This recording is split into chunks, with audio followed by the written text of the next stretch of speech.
மணமுடித்தது 7 பிள்ளை, மடி சுமந்தது 4 பிள்ளை. 4ல் 1 உன் சூழில் நின்று அன்றே தமிழ் ஈழம் என்றது.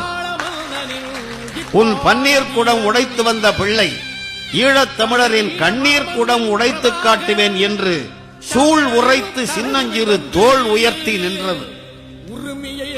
அம்மா, அதற்கு நீயும் அம்புலியை காட்டாமல் வெம்புலியை காட்டினாய். அதற்கு தினச்சோறு கூடவே இனச்சோறும் ஊட்டினாய். நாட்பட உன் கடைக்குட்டி புலியானது, காடையர்க்கு கிலியானது. சோழத் தமிழர்களாம் ஈழத் தமிழர்களை ஓர் அடிமைக்கு ஒப்பாக்கி, அவர்களது உழைப்பை தம் உணவுக்கு உப்பாக்கி, செம்பொன்னாய் இருந்தோரை செப்பாக்கி, அவர்கள் வாழ்வை வெட்ட வெளியினில் நிறுத்தி வெப்பாக்கி, மான உணர்வுகளை மப்பாக்கி, தர்ம நெறிகளை